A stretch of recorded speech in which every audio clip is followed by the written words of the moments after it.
recently started watching Squid Game again after, season 2 came out and everything, and, I saw the hype, I saw the Roblox games, I saw like all the YouTubers, making content about Squid Game. Even my friend who doesn't usually watch stuff has like finished Squid Game as well. And all of this hype around the show again has reminded me like how good the show actually was. I remember back in 2020 when season 1 came out, I almost finished watching it, but then my mom thought that it was like some sort of real game where people actually die, and she said, oh, you can't watch it. And so I didn't watch it for a while, came back to it, but then my Netflix subscription ran out and I was like 13, 14 and I had no money. But like I said, I see a bunch of these Roblox games, I see a bunch of content on Squid Game, and so I thought, what if I make low-budget Squid Game?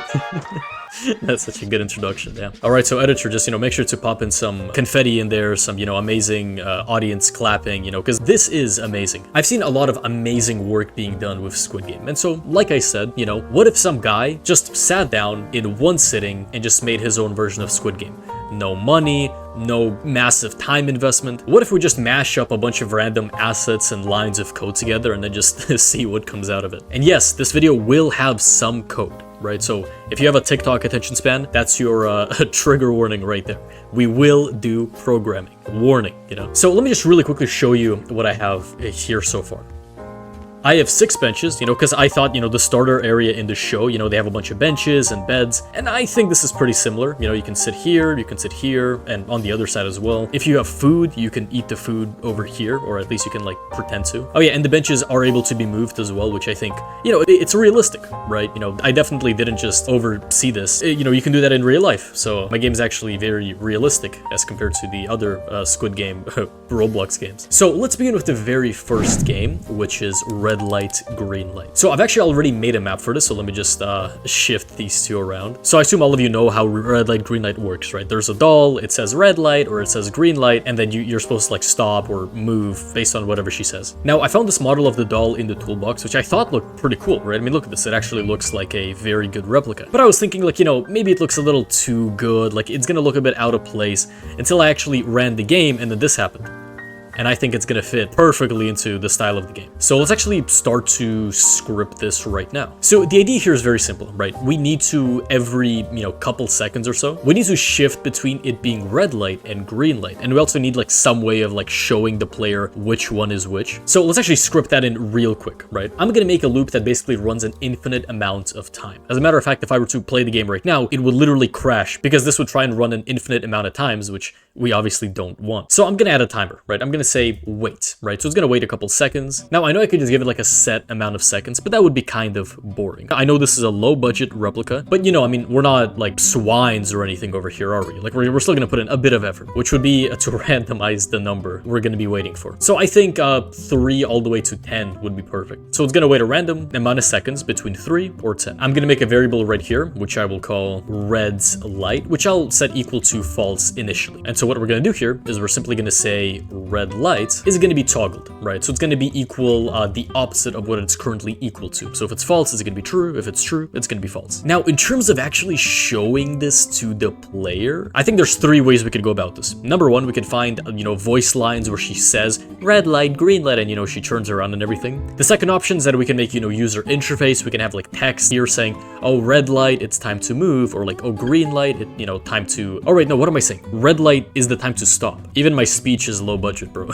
I'm really committed to the bit. Or step number 3, we could just have an outline around the sand that's gonna be either green or red, depending on whether you should be moving or not. And oh boy, I think the outline is perfect for this. So yeah, there we go. Look at that. Now I'm thinking initially I want this to be green, right? So something like this. And then yeah, over here we can just say if red light, as in if red light is now equal to true, then we're going to get this highlight. So I'll say script.parent, which is the folder.parts.highlight. Yeah, so I'll set it to red if it's red light, and if it's not red light, then I'm gonna set it to be green. Now, if we just playtest this again, right? So let's see.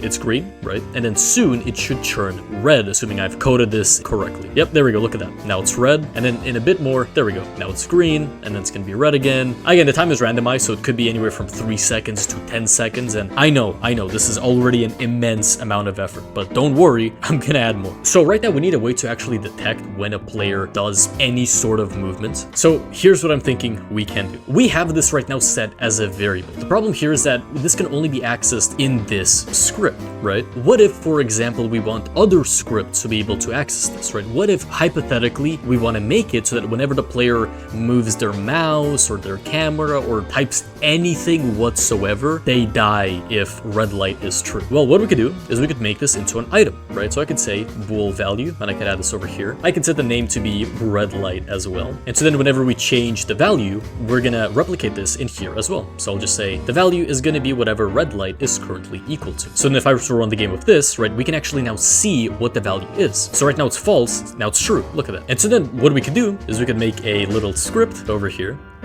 So I've made this local script. Let's first detect the key press. So I'll say game, user input service, input began, connect function. Now this will give us the inputs and this thing, which we don't need to worry about right now. But the thing is, do we need the input? Like, does it matter what input the player is pressing? Because I don't know, I think the whole point of red light, green light is that you're just supposed to stop. You're supposed to not do anything. But if the player pressed the key, well, that kind of defeats the point of that, doesn't it? So I'll do two. I'll say game input service input began. I'll say one for input ended as well. Because who knows, maybe the player is like holding down on a key, and then if the player lets go of a key, this would not fire, right? But it's still movement, so we still want to count it. So here we just need to check if red light is true. And as a matter of fact, we need to check if game one is even inside of the workspace. Because what if we're not even playing red light, green light? Which would be pretty funny, like to just, kill the player even if that's not the game right now. But, we're making low-budget Squid Game, not just low-budget game. So I'm gonna check if not, workspace, find first child, game one, then return end. Which just means that if there's no game one in the workspace, then we're just not gonna do anything. Then I'll say, if not, workspace, wait for child, game one, wait for child, red light dot value, then also return end. And this just means if this value is going to be equal to false, then we also do nothing, because then it's not red light, meaning that the player is allowed to move. But then if game one is in the workspace, and if red light dot value is true, well then we just want to kill our player. So I'm going to say game dot players local player character. We're going to get the humanoid, and we're going to set the health of the humanoid to be 0. We're going to do the same thing for here, and for the mouse as well, which can be done by also getting the player. We can get the player's mouse, and we can detect whenever the mouse moves. So we can connect that to the function as well, and do the same exact thing. So let's actually try it out, right? Oh, okay. Green light, oh, red light, okay, okay. And now... if I just press the key, what's gonna happen? Oh, that is so fun. All right, so it's green light right now, but yeah, unfortunately, we don't exactly know when it's gonna be red light. Now, what I'm thinking is maybe we could even like change the... God damn it. How about this? Make it a bit more fair. Right before we change the actual red light value over here. Because again, up until we change this script doesn't know what's going on, right? It's only after we change this, then the script can go like, okay, now we have to, kill the player or whatever. So what I'm thinking is instead of immediately setting it to red, we could give it like a 0.5 transition to go from green to red. Which I'll just do real quick. I'm going to create an animation, or Roblox calls them tweens. And I'm going to give it the highlight. I'm going to give it the information about the animation, which again, we want the time of 0.5. And then the goal is to have a fill color that is equal to this new color. We are going to play that. Then I'll play this animation once again, but for the outline color this time. And yeah, we're just going to wait 0.5 seconds. So again, we're waiting 0.5 seconds only here, right? So not here. So if it turns green, it just does so immediately, and it immediately changes the value. But here, it's going to wait a little bit before setting red light to be true and then having the player die, basically. So let's actually try this out, right? So this should give me 0.5 seconds of reaction time, right? So I'm moving around. Everything's great. Oh, there we go. Look at that. And yeah, I move my mouse and there we go. And the other cool thing about this too is that it actually counts for movement as well, right? Because you can't move without pressing a button. And this also means that people can't really push you around, right? Because if they're pushing you, it means that they're the ones pressing stuff. So yeah, no trolling in my low budget Squid Game. But then if you try and like check the player leaderboard or whatever, or like open up the menu, you can do that. That's pretty fun. Now to make this a bit more realistic, I'm gonna set respawn time equal to -1, right? So what this should do is that if the player dies, they basically just no longer respawn, right? Which I think, damn, never mind. All right, instead of -1, let's do an absurdly high number like this. Perfect. So that's the first game done. Now what I'll do is I'll make a script again, and I'll just call this Squid script. There we go. Or no, I'll call this starter area script, and I'm gonna put it inside of starter area, because the way the scripts work is that if they're in something like replicated storage, they're not gonna run, right? So I'm thinking whenever we make a new game, we just put a script inside of that, and once the game finishes, then we can say, okay, put this game back into replicated storage and get the new game out of replicated storage and into the workspace. So I'll do exactly that. I'm gonna give it some time, so I'll say let's wait for, I don't know, 15 seconds, and then I'll say game, replicated storage, wait for child, game 1, dot parent is gonna be the workspace, and then I'll say script dot parent, which will be the starter area, dot parent is gonna be equal to game dot replicated storage. Now just for testing purposes, let's give it like 2 seconds to do this. So if I played the game and everything's chill, there we go, look at that. Oh, the doll breaks. Now a smart thing to do here would be to actually like move all the players back into the middle, because like what if the player happens to, like, I don't know, wander off to like some mysterious location and then the map happens to switch? Well, in that case, you know, this happens. So this took me like 5 seconds to script, which again goes against everything we're trying to do here. But this way, the player should now be properly teleported to the middle when the game begins. So let's just really quickly test it out.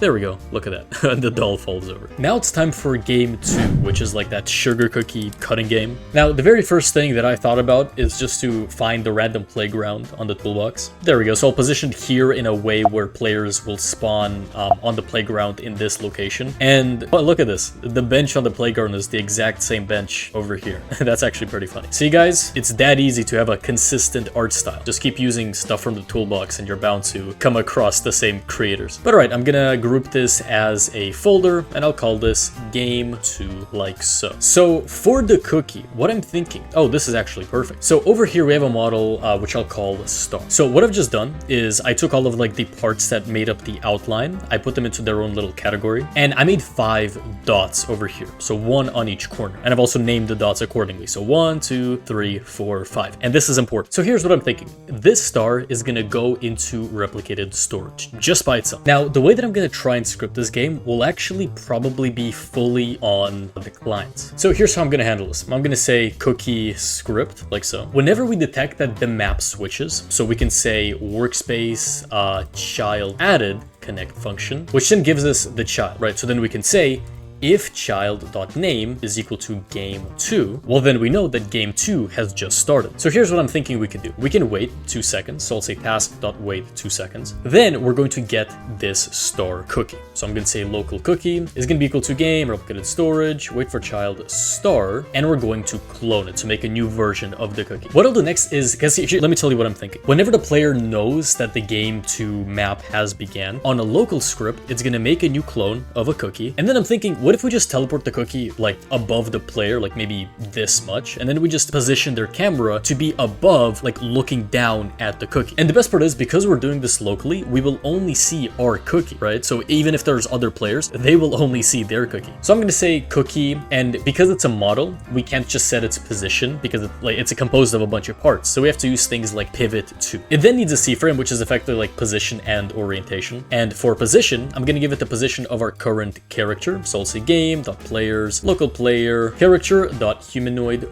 root part dot position, and then we're going to increase that by, let's say, 40 studs. Okay, so 0, 40, 0. I'm going to then set the cookie to be inside of the workspace, and then I'll say workspace current camera dot camera type is going to be equal to scriptable. And what this is going to do is effectively just let us do whatever we want to the camera, and the player will no longer be able to control it. And then I'm going to set the position of the camera to have the position that's very similar to what we gave to the cookie, except it's not going to be 40, it's going to be, I'm thinking, like maybe 50, right? Just a bit higher than the cookie. And then it needs a position that we want it to face towards, which will be the cookie. So we're going to say 40. Now, if we try this out right now, it's not going to work because the game 2 is already inside of the workspace. So this child added thing will not run. So just to make this quick, I'm going to say whenever a child called part gets added. So this way we can actually test it quickly. So let's try this out. I'm going to add a part into the workspace. There we go, like so. And so now it should happen.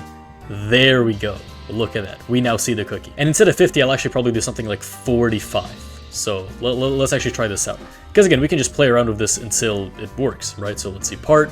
And now, oh yeah, there we go. That's perfect. So here's my idea with the cookie, there is going to be a dot. Right now there's 5, but I want there to be 1 dot. When the player touches that dot with their mouse, or not even touches, just like hovers over it, the next dot will appear. But from now, you have to trail along the cookie, right? You click this dot, okay, good. Now you have to go to this one, then this one, then this one.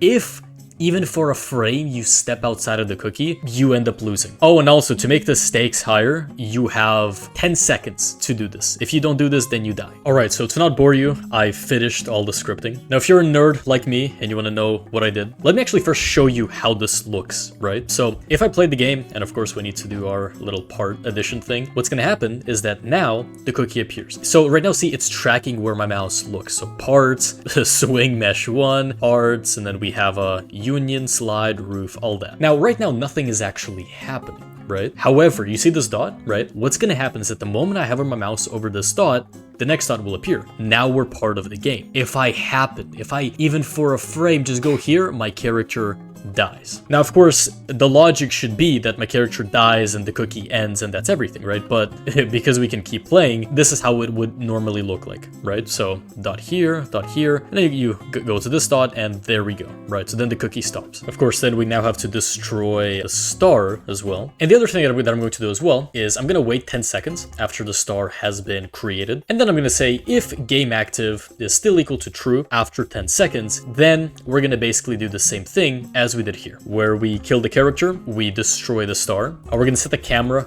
back to be on the character. So I'll say camera type. Oh yeah, you didn't see me do this. Oh wait, no, you did see me do this. I'm forgetting everything. Again, low budget Squid Game. So yeah, we're going to set that back to be custom. And it doesn't really matter now, but I guess I'll just say game.active will be false and cookie active is also going to be false. So in this way, you know, we start the game, everything is great, the part has started, and let's say I'm like, okay, oh, dots. Okay, and now one more. Oh, okay, and now one more. Nope, that is it. That's pretty cool. So let me actually see, is this something that we could do on time, right? So let's see, the part gets spawned in and, okay, wait, dot. Okay. Dot here, dot here, dot here. Oh wait, look at that. All right, a bug has been discovered. And I know exactly what went wrong, but let me just show you, right? So when the cookie starts to, when the cookie is activated, like this, it seems like me taking my mouse over here does nothing. And I know why. Because our mouse isn't pointing to anything, so it's causing an error. And because of the error, none of the code can actually run properly. So what I'll do is I'll take this line of code and I'll wrap it in another if statement. So I'll say, if target is not nil, then we're gonna do this. And so I'm gonna copy this line, which basically says, if we're not touching the star, then kill the character. But instead here, I'm just going to say if target is equal to nil, then we also do the same exact thing. Oh yeah, and then we probably should set the variables to be false as well. So there we go. Look at that. All right, so finally, this should be the final time I have to code this damn thing. But let's try again, okay? Cookie gets spawned, okay. Whoop. Okay. Whoop. Whoop. And... okay, great. But okay, let's actually try beating this thing for real, because I believe 10 seconds is more than enough time. Okay, let's see. 1, 2, 3, 4, and come on. Damn, that's actually okay. You know what? I like that. That's good. We're gonna keep it at 10 seconds. But what I will do is I'll set this back to be game 2 and not part. And actually, another thing that I'll do is if game 2 leaves the workspace, so I'll say workspace child removed connect function. And if the child that was removed is game 2, then I'm going to check if the game for the player is active. So I'll say if game active is true, right? So meaning that we're switching maps now, but you know, the player still hasn't won the game. Then again, we're just going to copy all of this and do the exact same thing. And this is just a safety precaution, right? And yeah, that's what I'm gonna say. So the moment game 2 gets added, so I'll say game 2 script, like so. I'm gonna give it about, let's say 15 seconds. 15 seconds, and then I'll say script.parent is gonna be the game replicated storage again. But then if we do this, then it's just gonna be empty, right? Like if I take game 2 and I put it back into replicated storage, well, now nothing is here, which means that we need game 3. All right, so I looked it up, and the next game is the Tug of War. Now, look. I'll be honest. This is low budget Squid Game, right? I don't know how many times I've said this in this video, but when something is low budget, you gotta make sacrifices, you know? So what I'm thinking is, what if we just completely skip Tug of War? Because look, okay, in order to make tug of war actually function, you know what we have to do? We have to put players into teams, then you have to make the players somehow interact with the rope and somehow make it so that like one side can be stronger than the other. How do we do that? Who knows? We might have to make it so that like, oh yeah, if you tap really quick, then it works, right? But it's like, that would take me a whole like maybe 10 minutes to code, which obviously is not something that we can afford. So I just thought like, what if we just skip, what if we just skip tug of war, you know? And yeah, that's literally all I have to say. Now, look, I didn't spend this time just being lazy. I thought what to do for the third game, or I guess the fourth game. I just called it game 3 because, I don't know, if we're gonna be skipping tug of war, it basically doesn't exist, right? So game 3 it is. Game 3 was the game with the marbles, where, you know, 2 teams of players are given marbles, and then the one who wins basically makes the other one die, right? So let me just show you real quick the map that I made for game 3. Now, I've decided to use the base plate once more, and I found random houses in the toolbox. I mean, look at this. Look at this. We got a Minecraft house. That looks nice. We got the, you know, classic Roblox house. That's pretty nice. We got this mansion over here. Like, damn, look at that. And another one too. As a matter of fact, if I play the game right here, like, this is cool, bro. I mean, look at that. Like, you know, if you're gonna play Squid Game, you know, might as well be in one of these places, bro. Like, damn, look at that. I can just walk through the door. Amazing. And can my character fit through the window? Something that I should also mention is I did a little bit of scripting off camera. So I scripted starter area game 1 and game 2 to basically detect when the game should finish up, in which case they'll move on to the next game. I've also done some quick calculations as to like, oh yeah, if all the players are dead, then just don't do anything, right? Then effectively just shut down the server. Now, to the nerds who are curious how this was done, I effectively made a variable called character alive, which is initially false. I then go through every single player, and I say, okay, if at least one player is still alive, then we're gonna set the variable to be true. Now, after all of this is done, if it's still false, well, this means that everyone's dead now, right? So I'm just saying, okay, we're gonna loop through every single player, and we're gonna kick every single player. And what this is gonna do is, once a server has 0 players, the server just shuts down, right? So this is effectively us ending the game. And again, I've done this for every single game. So starter area, game 1, game 2, and also, I believe, game 3. Look at that. So I'll explain the script real quick, top to bottom. The moment this game gets added to the workspace, it waits for 5 seconds, and then here is where we should summon the marbles. I'll explain what I mean by that in just a little bit. After 10 seconds, I loop through every single player, and if that player is still alive, I give them a 50% chance of dying. Because look, here's what I thought. Right? The way that the game is organized is like you got players in teams, and you know there's like 2 of them, and you have to ensure that only one of them dies. But I thought, number one, that'd be kind of a boring thing to script, because it's just like you do some math and it's kind of long. So what if I just kill half the players? And it might not even be half, because it's a 50% chance for each. So all players might die. All players might survive. We don't actually know, right? We then wait a second, we do our check, you know, to basically say, okay, you know, is every character dead? And if they are, then we kick all the players, we basically end the code. However, if this doesn't happen, then we move on to this line of code, which will then transition into game 4, which we're obviously not on yet, so let me show you what I want to do for game 3. And it's actually very simple, right? As you can see here, it says summon marbles, and I'm gonna do exactly that. Now, I've looked around for a bit, and I'll be honest, I've yet to see a good marble. I mean, like, you know, we got this, but you know what I mean? I did, however, end up finding this little marble in the toolbox, and I think it looks pretty good. You know, it has a nice outline, has an inside. Now, I had to add a weld constraint to this thing, because then it's gonna, like, keep all the parts together. Because right now it's anchored, right? But then what happens if I, like, set it to be unanchored, and then, let's say, I disabled the weld constraint? Well, if I run the game, oh, I guess it can't even collide, right? But if I run the game now, it should, yeah, see? So this happens, right? So that's not really good. But then if we enable the weld constraint, well, now they should stick together. Yep, look at that. But this is still going to be affected by collision. So it's not going to be like some dumb thing where like it just doesn't roll. Like it still rolls, right? Like both parts are connected together, but they're not anchored. And so, of course, just like with the cookie, we take this, we put it inside of replicated storage. And so then inside of game 3 script, what I'm thinking we do, once again, we can loop through all the players. So for IV in game, players gets players do, we check if the player even has a character, right? Because the player might just be dead. So if not, v.character, then continue. And so just move on to the next player. And what I'm thinking we do here is, what if we just summon like 200 marbles above the player? Now, if you thought we were actually going to be doing something with the marbles,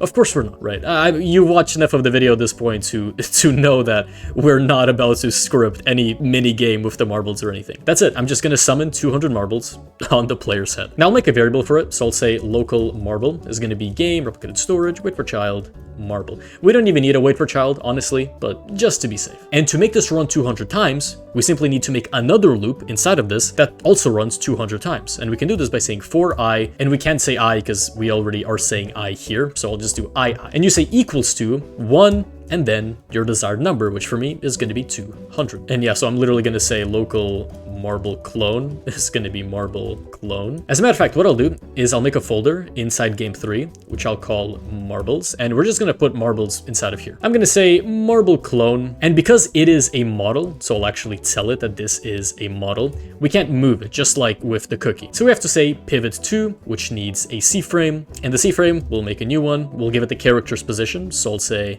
the dot character dot humanoid root parts dot position, like so. Or as a matter of fact, you can even just use the player's head, right? So I'll say head position, but I don't want it to be summoned at the player's head. I want it to be summoned, let's say 40 units above the player's head. And so then we're going to say marble clone dot parent is going to be equal to script dot parent dots marbles. There we go. And so then when the game ends, we can just go through the marbles folder. So I'll say script.parent.marbles, and we're going to delete everything inside of it. So I'll say clear all children. So we're going to delete the marbles right before the game ends. So to showcase this, let's play the game. You know, we're chilling, we're walking around, and you know, oh, nice house. Oh, look at that. It summoned 1 marble, but that's it. Oh, and now I'm dead. Okay. All right, the first thing that I'm going to do is I'm actually going to make the marble small, right? Because that's how they're supposed to be. There we go. So this is going to be our actual marble as opposed to whatever I made over here. And I've realized my mistake here. I set the marble parent to be marbles, but we're supposed to use the marble clone, right? So what ended up happening is that it created the marble clones, but it didn't parent them to the workspace, so we didn't see them, right? But what it parented to the workspace was the big marble. So we just saw the big marble appear. But with this, it should be all good now, right? So, okay, there we go. We're playing the game. And let's see. Is anything in it? Oh, okay. Damn. What the hell? What? Look at that. What? You know what I'll do? I'm actually gonna vary the position just a little bit. So I'll say -4 to +4, right? And we're gonna do the same thing for the other coordinate. Let's not do 200 then. Let's do 50. 200 seems to be a little too much for the code. That's really weird though. And okay, it's gonna summon. Yep. Okay, so all right, I'm gonna actually change this code just a little bit, and let's try it again, okay? Because, I don't know.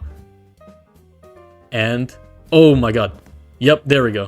That's perfect. Look at that. And we could even do a thing where it falls individually, right? So we can wait for like a very small amount of time, like 0.01 or something like that. Now, if we wait, then it's going to make all the other players wait. So instead what I'll do is I'm just going to make it a task.spawn, which will basically create this function on like its own, you can think of it as like its own script where it's going to run by itself and it's not going to make the other players wait for it to finish. So let's actually try this out, right? So now the marbles should all fall kind of one by one. Yep, there we go. Look at that.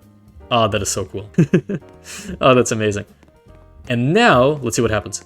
Oh, I survived. Okay. Damn. So there we go, guys.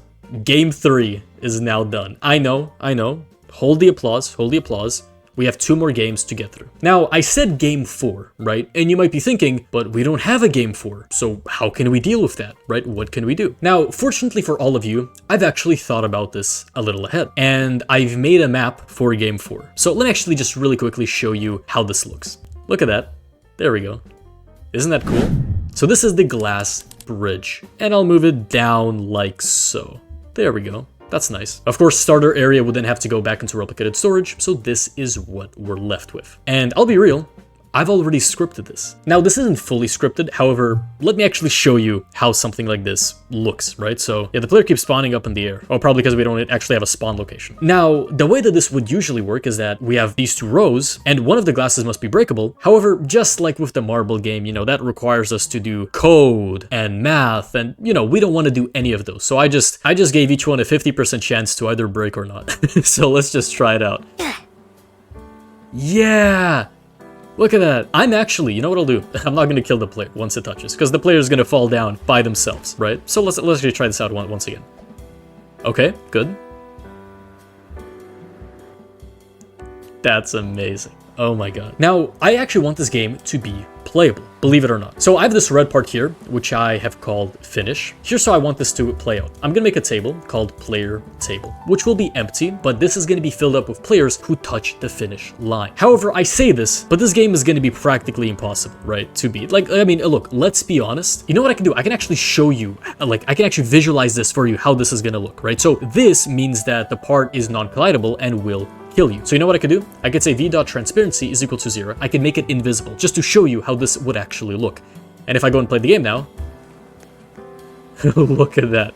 What the hell? So then what I'm thinking is we could just have another timer. I'll just make them wait 90 seconds. And after 90 seconds, I'm effectively going to do the same thing as we did here. So I'll just copy this and we're going to do the same thing. Local car alive is false. If a player is alive, then we set this to true. Now, if nobody is alive, then we kick everyone. And over here, I'll remove this marbles line because we obviously don't have any marbles. And it would be a smart idea to reset the glass. But honestly, at this point, we're approaching the final game. So it doesn't really matter in my opinion. So yeah, I'll say game 5 instead of game 4. Obviously, we don't have a game 5 yet, but that's the next thing that I'm gonna make. Now it's time for game 5. And I'll actually do something that might shock you. It might scare you. It might make you nervous, upset, confused, bewildered. I'm gonna make game 5 the same exact map as the starter area. So here's what I'm gonna do. Game 5 script, there we go. We're gonna wait 5 seconds. And just like in the show, this final game is a complete blood sport, right? Players are basically told, go ahead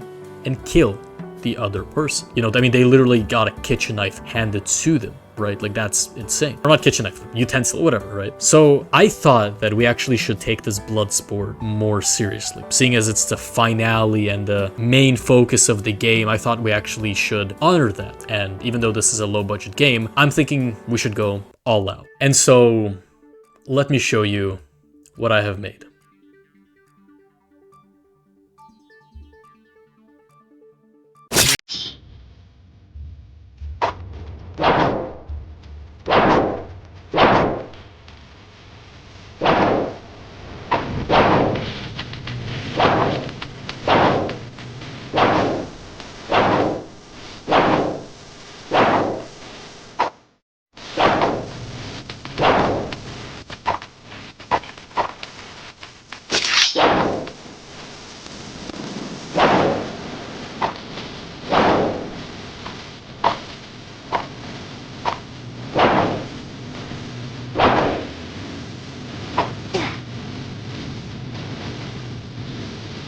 We then, of course, give each player a minute to battle it out, and then we do the same thing, where we just say for IV in game players, V, kick, game is over. I'm gonna make this game public. I'm going to put the starter area back into the workspace. And right before we end the video, I wouldn't be a YouTuber, right? I would not be a YouTuber if I wouldn't say the following words. I mean, what do they even say? Like, share, subscribe, but that's kind of old. That's outdated. That's kind of boring. Some of them say that, like, oh, I'm close to 100k subs and I'll get the play button, right? Which obviously, like, when you watch a YouTuber, that's like the number one thing you care about, right? It's like the play button that they get. But yeah, look, I'm close to 100k, which, you know, means that the play button is also kind of close. And finally, if you want to script just like I did here, if you're looking at this and going, this is beautiful, look at everything that I've made, right? Look at it. It can't even handle it.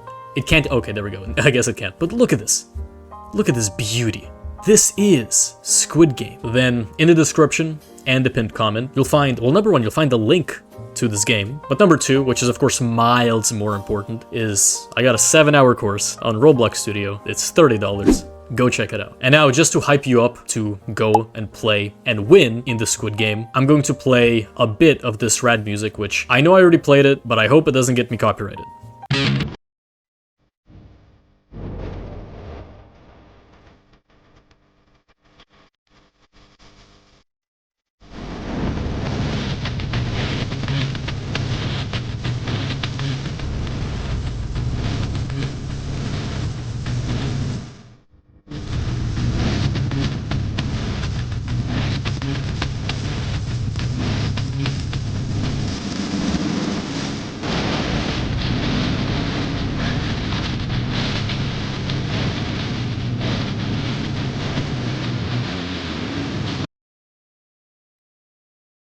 No!